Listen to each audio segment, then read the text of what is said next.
ஓம் சக்தி தாயே போற்றி. என் அன்பு பிள்ளையே, இன்று உன்னுடைய வயதினை தொட்டு இந்த தாயானவளை வணங்கி உன் வாழ்க்கையில் என்ன நடக்கப் போகின்றது என்பதனை நீ தெரிந்து கொள்ள வேண்டும் என் தங்க குழந்தையே. ஏனென்றால் இந்த தாயானவள் உன் வாழ்க்கையில் என்னென்ன அதிசயங்களை நிகழ்த்த வந்திருக்கிறேன் என்றால் உன் வாழ்க்கையில் என்னவெல்லாம் நடக்கப் போகின்றது, இனி அனைத்து விஷயத்தையும் ஒவ்வொன்றாக உன்னிடத்தில் சொல்லிவிடப் போகின்றேன். முதலில் உன் வாழ்க்கையில் நான் வந்திருக்கின்றேனா இல்லையா என்று தெரிந்து கொள்ள வேண்டும் அல்லவா? பிறகுதான் உன் வாழ்க்கையில் என்னவெல்லாம் நடக்கப் போகின்றது என்பதனை நீ தெரிந்து கொள்ளப் போகின்றாய். என் தங்கமே, உன் வாழ்க்கையில் நான் வந்திருக்கின்றேன் என்றால் மட்டும்தான் இந்த பதிவானது உன்னால் கேட்க முடியும். அதே போல இந்த பதிவானது உன் கண்ணில் பட்டிருக்கும். அது மட்டுமல்லாமல் மற்றவர்களுக்கு இந்த வாக்கானது கண்ணில் பட்டாலும் சிறு சிறு விஷயங்களாக மட்டுமே தெரியும். ஆனால் இது அற்புதமான விஷயம், அதிசயம் என்பதனை உண்மையான அன்பு யார் மீது வைத்திருக்கிறார்களோ அவர்களால் மட்டுமே இதனை புரிந்து கொள்ள முடியும் என்பதனை நினைவில் வைத்துக்கொள். என் தங்க குழந்தையே, இந்த தாயானவள் என் மீது நம்பிக்கை கொண்டு உன் உள்ளத்திலும் உன் இல்லத்திலும் நான் இருக்கின்றேன் என்றால் மட்டும்தான் இதை முழுமையாக உணர முடியும். உனக்கான பலன்களையும் நீ பெற்றுக்கொள்ள முடியும். என் செல்ல குழந்தையே, இதை உறுதியாக உன்னிடத்தில் நான் சொல்லிக் கொள்கின்றேன். என் தங்க பிள்ளைக்கு இந்த பதிவு என்பது உன் வாழ்க்கையில் மிக மிக முக்கியம் என்பதை நீ தவறவிட்டு விடாதே. இதை ஒவ்வொரு விஷயத்திலும் என் பிள்ளை, நீ உனக்கு பிரச்சனைகளாகவும் தோல்விகளாகவும் திருப்ப திருப்ப கிடைத்து கொண்டே இருக்கின்றது அல்லவா? அதற்காகத்தான் உன் அம்மா உன் வாழ்க்கையில் நான் வந்திருக்கின்றேன். இப்பொழுது ஒரு சில விஷயத்தை உன்னிடத்திலே முக்கியமாக சொல்லிவிடப் போகின்றேன்.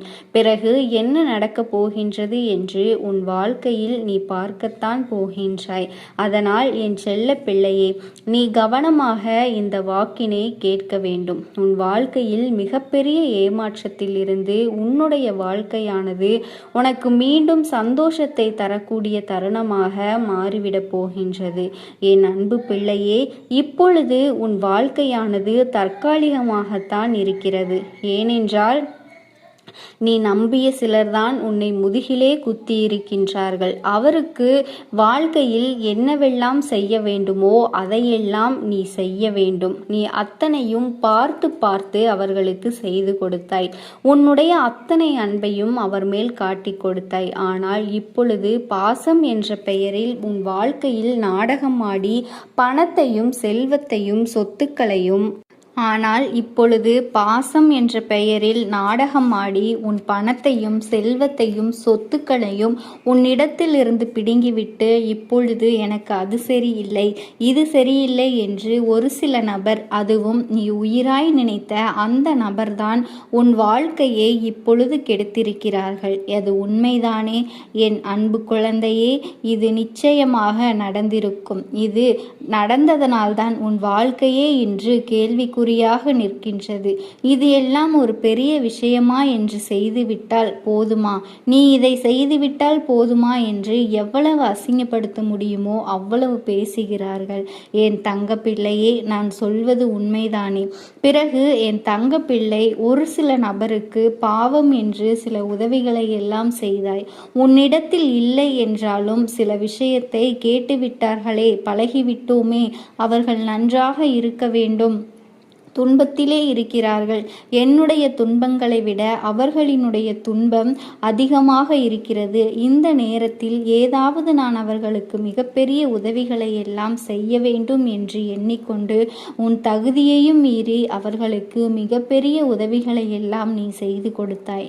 ஆனால் அவர்களோ உனக்கு மிகப்பெரிய பள்ளத்தை இன்று தோண்டிவிட்டு நீ நன்றாக இருக்கக்கூடாது என்று நினைக்கிறார்கள். அதில் உன் வாழ்க்கையை கெடுத்ததற்கு தேவையில்லாம காரணங்களை சொல்லி எல்லாம் உன்னை அசிங்கப்படுத்தி கொண்டிருக்கிறார்கள். உன்னையும் நீ எதிரி என்று துச்சமாக தூக்கி எறிந்து பேசிவிட்டார்கள். அப்படியெல்லாம் என்னுடைய தங்கப்பிள்ளை, மற்றவர்களுக்கு எந்த ஒரு கெடுதலும் என்னாலும் நீ செய்தது இல்லை. உனக்கு வருகின்ற கெட்ட பெயர்கள் எல்லாமே எப்படி வருகின்றது தெரியுமா? மற்றவர்களுக்கெல்லாம் நல்லது செய்து ஒவ்வொரு தருணமும் நீ வாழ்க்கையில் மிகப்பெரிய அவமானத்தையும் பல கஷ்டங்களையும் உறவுகள் பிரிவதையும் தாங்கிக் கொண்டு இருக்கிறாய். உறவுகளினுடைய துரோகத்தையும் உன் வாழ்க்கையில் திரும்ப திரும்ப நடந்து கொண்டுதான் இருக்கிறது. இருந்தாலும் நீ திருந்துகிறாயா என்று கேட்டால் நிச்சயமாக இல்லை. என் தங்க குழந்தையே, நல்லவர்கள் யார் கெட்டவர்கள் யார் என்று தெரியாமல் அவர்களுக்கெல்லாம் உதவிகளை செய்துவிட்டு பிறகு அவர்களிடத்திலேயே கெட்ட பெயரை வாங்கிக் கொள்வதுதான் உனக்கு பழக்கமாகிவிட்டது. நீ எப்போதுதான் திருந்த போகிறாய்? இந்த அம்மாவிற்கே தெரியவில்லை. இந்த கேடுகெட்டு மனிதர்கள் சொல்லக்கூடிய வார்த்தைகளை எல்லாம் கேட்டு இப்பொழுது நீ விரக்தியில் அல்லவா இருக்கின்றாய். அந்த விரக்தியில்தான் இந்த வாழ்க்கையே எனக்கு வேண்டாம் என்று அழுது புலம்பிக் கொண்டிருக்கின்றாய். என் செல்ல குழந்தையே, நீ உண்மையானவள், நீ நேர்மையானவள். இது எல்லாம் இந்த தாயானவளுக்கு நன்றாக தெரியும். அந்த ஒரு காரணத்திற்காகத்தான் இப்பொழுது உன் இல்லம் தேடி உன்னுடைய உள்ளத்தை தேடி நான் இங்கு வந்திருக்கின்றேன். நீ செய்தது அனைத்துமே தர்மம், நீ செய்தது அனைத்துமே உண்மை. நீ நேர்மையான வழியில்தான் நடந்து கொண்டிருக்கிறாய். உன்னுடைய நல்ல எண்ணத்திற்காகவும் நீ செய்த நல்ல காரியத்திற்காகவும் தான் இந்த தாயானவளினுடைய அன்பு என்றுமே உன்னிடத்தில் இருக்கிறது. இந்த கேடுகெட்ட மனிதர்கள் எல்லாம் நீ செய்த நன்றிகளை மறந்து விடலாம். என் தங்கப்பிள்ளையே, இந்த தாயானவள் உன்னோடு இருக்கின்றேன். அதனால் நீ எதற்காகவும் கலங்க வேண்டாம், யாரை நினைத்தும் வருந்த வேண்டாம். உன்னுடைய வாழ்க்கையில் உன்னை வேண்டாம் என்று உயர்த்துவதற்காகவும் நியாயத்தை உனக்கு கொடுப்பதற்காகவும் உன்னுடைய முன்னேற்றத்தை நான் கொடுத்து கொண்டுதான் இருப்பேன். அதே போல வீண்பழி சுமத்தி உன்னுடைய வாழ்க்கையை வாழக்கூடாது என்று உன்னை விபரீதமாக பேசியவர்களுக்கும் உன்னை அலட்சியமாக நினைத்தவர்களுக்கும் நிச்சயமாக அனைவருக்குமே உன்னை கண்ணீர் சிந்த காரணமானவர்களுக்கும் இந்த தாயானவள் நான் பதிலடி கொடுத்தே தீர்வேன். என் தங்க குழந்தையே, உனக்கு எப்பொழுதுமே துணையாக இருந்து என்னுடைய ஆசிகளை நான் கொடுத்து கொண்டுதான் இருப்பேன். இப்பொழுது நீ மன வருத்தத்தில் இருக்கிறாய் அல்லவா? அதனால்தான் உனக்காக உன் வாழ்க்கையில் நான் வந்திருக்கின்றேன். புரிகிறதா? நான் ஏன் வந்திருக்கின்றேன் என்று உனக்கு இப்பொழுதாவது புரிந்திருக்கும். என் செல்ல குழந்தையே, இப்போது நீ என்ன செய்ய வேண்டும் என்ற அத்தனையும் நான் சொல்லிவிடுகின்றேன். எதிர்காலத்தில் என்னவெல்லாம் நடக்கப் போகின்றது என்று அதையும் நான் சொல்லிவிடப் போகின்றேன். முதலில் நீ தைரியமாக இருக்க வேண்டும். நீ உண்மையாக இருப்பதால் தான் உன்னுடைய வாழ்க்கையில் நான் பங்கு கொண்டிருக்கின்றேன். நான் எவருக்கும் பொய்யான வாக்குகளை ஒரு பொழுதும் சொல்வது கிடையாது. என் செல்லமே, ஒவ்வொரு தருணமும் நல்லதுதான் செய்து கொண்டிருக்கின்றேன். ஆனால் நன்றி கெட்ட மனிதர்கள் என் நன்றியை எல்லாம் மறந்து இப்படி உன்னை வருத்தமடைய செய்து கொண்டிருக்கிறார்கள் அல்லவா? நீ உனக்கான நியாயத்தை எல்லாம் கேட்கிறாய் அல்லவா? அதையெல்லாம் இந்த தாயானவள் நான் பார்த்து கொள்வேன். இந்த அம்மா இருக்கும் பொழுது உனக்கு எந்த ஒரு கவலை, எந்த ஒரு விஷயத்திலும் தைரியமான வாக்கினை நீ கேட்க வேண்டும். அதை கேட்ட பிறகு நீ எழுந்து உன்னுடைய கடமைகளை எல்லாம் செய்து கொண்டே இரு. முதலில் உன்னுடைய கடமைகளை செய்தால் போதும். உனக்கு மன வருத்தமாக இருந்தால் என்னுடைய கோவிலுக்கு வா. உனக்காக நான் எப்பொழுதும் காத்திருப்பேன். என் கோவிலுக்கு வந்து உனக்கு அகல் தீபத்தை ஏற்றி வைத்துவிட்டு உனக்கு பிடித்த விஷயங்களை செய்துவிட்டு போ. நிச்சயமாக நீ உன் வாழ்க்கையில் நினைத்தது எல்லாமே உனக்கு நடந்தே தீரும். நீ நடக்கக்கூடிய பாதையில் வழிகளே இல்லை என்றாலும் இந்த அம்மா உனக்காக ஒரு புதிய வழியை ஏற்படுத்தி கொடுப்பேன். உன்னை வாழ வைத்து இந்த சமுதாயத்தில் உன்னை நிச்சயமாக உயர்ந்த நிலைக்கு கொண்டு செல்ல போகின்றேன். என் செல்லமே, நான் என்னை நம்பி வருபவர்களை நான் ஒருபொழுதும் கைவிட மாட்டேன். எந்த நிலையில் இருந்தாலும் காப்பாற்றி மாட்டுவேன் என்பதை நீ மறந்து விடாதே. ஆனாலும் எந்த ஒரு விஷயத்தையும் யோசித்து உனக்கு நடக்குமா, கிடைக்குமா, கிடைக்காதா என்று அலட்சிய எண்ணத்தோடு நீ எந்த ஒரு விஷயத்தையும் செய்யக்கூடாது. ஒவ்வொரு விஷயத்திலும் நான் உனக்காக உன்னோடு இருந்து கொண்டு உன் வாழ்க்கையை காப்பாற்றுவேன். உன்னை கரை சேர்ப்பேன். ஒவ்வொரு விடியலிலும் உனக்கு துணையாக இருப்பேன். ஒவ்வொரு விடியலும் உனக்கு வெற்றி விடியலாகத்தான் இருக்கும் என்று கூடிய விரைவில் நீ எழுந்து நின்று சந்தோஷங்களை எல்லாம் மீண்டும் பெறப்போகிறாய். அது மட்டுமல்ல, உன் வாழ்க்கையில் யாரையெல்லாம் பார்க்கக்கூடாது என்று விலகி ஓட நினைக்கிறாயோ அவர்களுக்கெல்லாம் நிச்சயமாக ஒரு பதிலடி கிடைக்கப் போகின்றது. உன் வாழ்க்கையில் தொந்தரவு செய்தவர்கள் எல்லாம் நிச்சயமாக வருந்திவிட்டு உன் பாதைக்கு திரும்ப அவர்கள் வரமாட்டார்கள். உனக்கு துரோகம் செய்த மனிதர்கள் எல்லாம், கெடுதல் செய்யும் மனிதர்களுக்கு தக்க தண்டனையை நான் தாயே போற்றி. என் அன்பு குழந்தையே, நீ நல்லது நினைத்தால் இந்த தாயின் ஆசீர்வாதத்தில் உனக்கு நல்லது மட்டுமே நடக்கும். என் தங்க குழந்தையே, இன்று உன் தாயானவள் உன்னுடைய இல்லத்திற்கு உனக்கே தெரியாமல் ஒரு பொருளை ஒரு நபர் வைத்துவிட்டு சென்றிருக்கிறார். அதை என்ன பொருள் என்பதனையும் அவர்கள் எதற்காக உன்னிடத்தில் வைத்துவிட்டு சென்றார்கள் என்பதனையும் கட்டாயமாக நீ தெரிந்து கொள்ள வேண்டும். உன் அம்மா உன்னிடத்தில் ஒரு விஷயத்தை சொல்கிறேன் என்றால் அதில் இருக்கின்ற விஷயங்கள் உண்மை என்று நீ தெரிந்திருக்க வேண்டும். என் குழந்தையே, உன்னை சுற்றி நடக்கின்ற ஒவ்வொரு விஷயங்களும் எதற்காக நடக்கிறது, என்னென்ன பலன்களை உனக்கு கொடுத்து கொண்டிருக்கிறது என்பதையெல்லாம் நீ தெரிந்து கொள்ள வேண்டும். என் குழந்தையே, இந்த தாயானவள் உன் வாழ்க்கையில் இருக்கின்ற காரணத்தால் உனக்கு சில நன்மைகளை எல்லாம் கொடுத்து கொண்டிருக்கின்றேன் என்பதனை நீ மறந்துவிடாதே. இன்று உன் அம்மா உனக்கு சொல்ல போகின்ற விஷயம் மிக அவசியமான விஷயம். இந்த வாழ்க்கையில் கட்டாயமாக இதனை நீ தெரிந்திருக்க வேண்டும். உன்னை சுற்றி நடப்பதும் இது நாள் வரையிலும் உனக்கு என்னென்ன கஷ்டங்களை கொடுத்தது என்பதனையும் தெரிந்திருக்க வேண்டும். என் பிள்ளையே, இந்த வாழ்க்கையில் உனக்கு எத்தனையோ பிரச்சனைகள் வந்த பொழுதும் அப்போது உனக்கு வாழ்க்கையில் பிடிப்பு வேண்டும் என்பதற்காக நான் சில சந்தோஷங்களை எல்லாம் கொடுத்து கொண்டிருக்கின்றேன். உனக்கு ஆறுதலையும் நேர்மறையான எண்ணங்களையும் சந்தோஷத்தையும் நான் கொடுத்து கொண்டிருக்கின்றேன். உனக்கான நல்ல வழியை காட்டுவதற்காகத்தான் உன் தாயானவள் நாள்தோறும் உனக்கு நல்ல வாக்கினை கொடுத்து கொண்டிருக்கின்றேன். அப்படியாக நான் உன் இல்லத்திற்கு வந்த பொழுதுதான் அந்த ஒரு விஷயத்தினை, அந்த ஒரு பொருளை நான் கண்டு கொண்டேன். இது எப்படி உன்னுடைய இல்லத்திற்கு வந்தது என்று நான் பார்க்கும் பொழுதுதான் உன்னுடைய இல்லத்திற்கு வந்த ஒருவர்தான் மறைமுகமாக வைத்துவிட்டு சென்றிருக்கிறார் என்பதனை நான் கண்டு கொண்டேன். ஒரு நாள் அல்ல, இரு நாள் அல்ல, சில ஆண்டுகளாகவே அது உன்னுடைய இல்லத்தில்தான் இருந்து கொண்டிருக்கின்றது. ஆனாலும் இன்று இந்த தாயானவள் அதை எடுக்க வந்ததற்கான காரணம் என்ன தெரியுமா? அந்த பொருளினால் நீ பல வேதனைகளை எல்லாம் அடைந்து விட்டாய். அத்தனை கஷ்டங்களையும் அனுபவித்து விட்டாய். இப்பொழுது கொஞ்சம் கொஞ்சமாக அந்த வேதனையிலிருந்து கடந்து வந்து கொண்டிருக்கிறாய் அல்லவா? இனிமேலும் அதற்கு முழுமையான தீர்வினை கொடுக்க வேண்டும். நீ அனுபவித்த அத்தனை கஷ்டங்களுக்கும் நல்லதொரு பதிலை கொடுக்க வேண்டும் என்றுதான் உன் அம்மா நான் வந்திருக்கின்றேன். என் செல்ல குழந்தையே, இதற்கான தீர்வுகள் என்ன, பதில் என்ன என்று நீ தெரியாமல் ஒவ்வொரு நாளும் குழப்பத்தில் இருந்தாய். நம் வாழ்க்கையில் நமக்கு நல்லதெல்லாம் நடக்காதா? நாம் நிம்மதியாக இருக்க மாட்டோமா? நமக்கு மட்டும் ஏன் இத்தனை கஷ்டங்கள் என்று வேதனையோடு நீ புலம்பிக் கொண்டிருந்தாய் அல்லவா? அதற்கெல்லாம் ஒரு நல்ல விடிவு காலம் பிறக்கத்தான் போகின்றது. என் பிள்ளையே, உன் இல்லத்தில் இடம் கொடுக்காமல் அவர்களால் தானாக உள்ளே நுழைந்துவிட முடியுமா? யோசித்துப்பார். அப்படியே வந்தாலும் அவர்கள் உள்ளே ஒரு பொருளை வைக்கின்ற அளவிற்கு நீ இடம் கொடுத்தது உன்னுடைய தவறுதானே. இந்த வாழ்க்கையில் ஒரு சில விஷயங்கள் மட்டும்தான் உனக்கு அரைகுறையாக தெரிகின்றது. முழுவதுமாக நிறைய விஷயங்கள் இன்னும் உனக்கு தெரிந்த பாடில்லை. இப்பொழுது உனக்கு நடக்கின்ற விஷயங்களை எல்லாம் பார்க்கும் பொழுது எதனால் தான் இப்படி உனக்கு நடக்கின்றது என்று நீயாகவே நினைத்து கொண்டிருப்பாய். அம்மா இதை உனக்கு நான் தெளிவாக சொல்லும்போது நீ காது கொடுத்து கேள். ஏனென்றால் உன்னை சுற்றி நடக்கின்ற கஷ்டங்கள் எல்லாம் உனக்கு சாதாரணமாக வந்துவிடவில்லை. இந்த வாழ்க்கையில் யாருக்கு எந்த நேரத்தில் உனக்கு நல்லது நடக்கும், எந்த நேரத்தில் கெட்டது நடக்கும் என்று அவ்வளவு எளிதாக சொல்லிவிட முடியாது அல்லவா?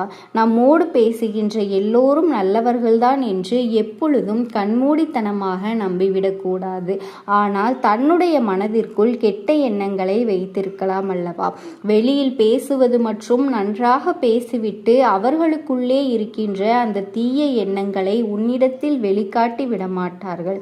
அப்படி உன் வாழ்க்கையில் யார் இருக்கிறார்கள். அவர்களின் உண்மையான குணம் என்னவென்பதனை நீ நிச்சயமாக அறிந்திருக்க வேண்டும்.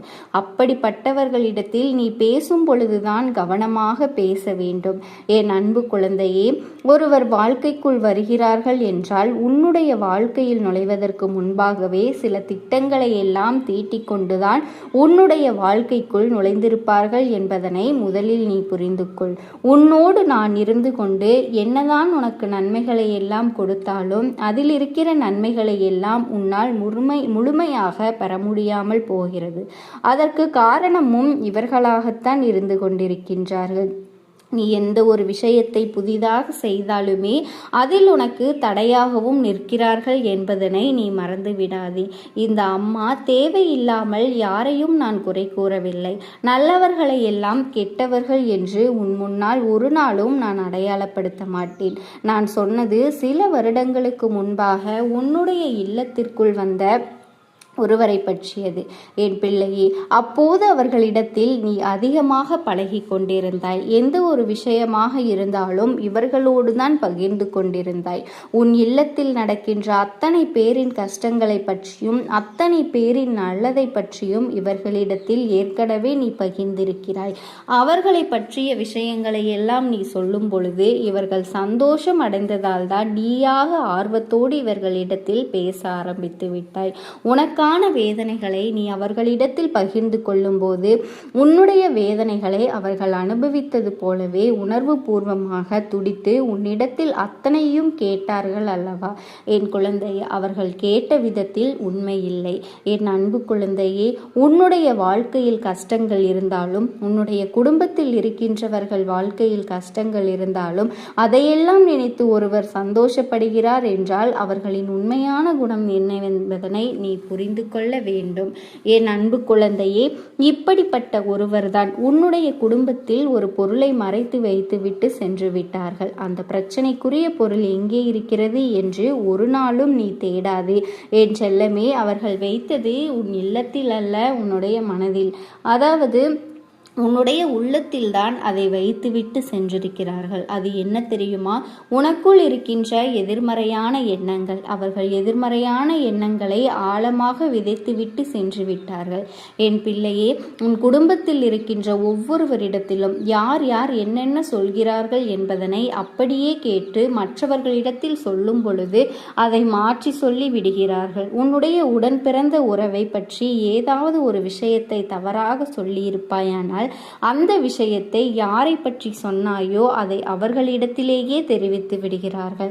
இப்படித்தான் உன்னுடைய வாழ்க்கையில் ஒவ்வொரு விஷயங்களை பற்றியும் மற்றவர்களிடத்தில் சொல்லிவிட்டு உன் குடும்பத்திற்குள்ளேயே பிரச்சனைகளை அவர்கள் உருவாக்கி கொண்டிருக்கிறார்கள். அதன் விளைவுதான் உன் குடும்பத்தில் ஏற்பட்டுள்ள பிரிவு என்பதனை நீ மறந்துவிடாதே.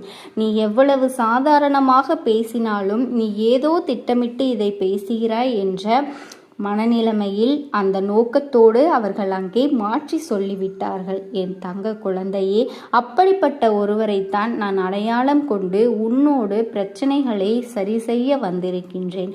எல்லோருடைய குடும்பத்திற்குள்ளும் பிரச்சனைகள் வருவதும் கருத்து வேறுபாடு வருவதும் இயல்பானதுதான்.